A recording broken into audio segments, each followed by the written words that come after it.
Magandang gabi, Pilipinas. Bayan buong puwersa ng pamahalaan ang pinakikilos ni Pangulong Ferdinand R. Marcos Jr. sa pag-agapay sa lahat ng sektor na apektado ng tensyon sa gitnang silangan. Pangunahin sa pinababantayan ng Pangulo ang sektor ng transportasyon dahil may domino effect ang mataas na presyo ng krudo sa pang-araw-araw na buhay ng publiko.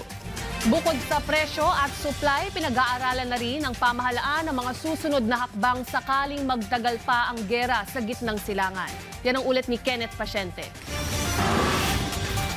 Panatilihing tuloy-tuloy ang supply ng produktong petrolyo habang pinoprotektahan ng mga mamimili laban sa labis na pagtaas ng presyo ng ilang retailer. Yan ang pinatitiyak ni Pangulong Ferdinand R. Marcos Jr. sa mga kinaukulang ahensya ng gobyerno. Kaya riyan sumentro ang pulong ng ehekutibo, Department of Energy, kasama ang mga oil executives sa Malacanang kahapon. Ayon kay Executive Secretary Ralph Recto, natalakay ang supply at presyo at kung paano mapapanatiling matatag ang mga ito sa gitna ng sitwasyon sa Middle East. Alinsunod na rin ito sa direktiba ng Pangulo na protektahan ang publiko sa epekto ng tumataas na presyo ng langis at binigyang diin na tinutugunan ng mga hamon sa iba't ibang paraan mula sa kampanya ng pamahalaan para sa pagtitipid ng enerhiya hanggang sa pagbibigay ng lifeline subsidies sa mga transport group. Isaan niya sa binabantayan ang pagkaantala ng supply. Tiniyak naman daw ng mga kumpanya na kakayanin ang operational challenges sa pagdadala ng mga produkto sa bansa. Pinag-aaralan na ang mga alternatibong hakbang sakaling tumagal pa ang gyera sa gitnang silangan at kung patuloy na maapektuhan ang supply ng langis. Inatasan naman ni DOE Secretary Sharon Garin ang mga kumpanya ng langis na tiyaking maayos na inaangkop ng mga gasolinahan ang kanilang presyo at naaayon ito sa tunay na kalagayan ng merkado. Nilinaw niya na ang anumang maaga, labis o hindi makatwirang pagtaas ng presyo ng langis ay hindi papayagan at mahigpit na tutugunan.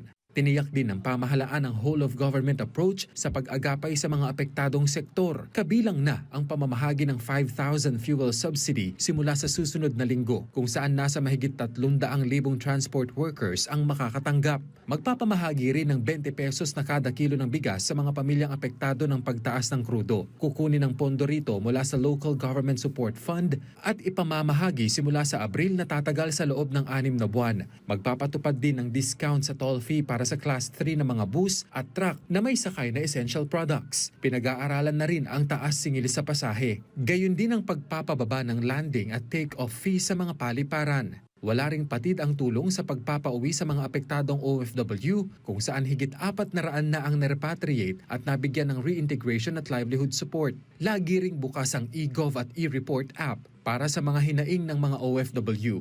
Mahigpit namang binabantayan ng DOE at DTI ang presyo ng langis at basic commodities sa merkado. Makikipag-ugnayan na rin ang DSWD sa Agriculture Department para naman sa augmentation ng Presidential Assistance for Farmers, Fisherfolk and Families. Ipinatutupad din ang iba pang hakbang para sa middle class at iba pang sektor.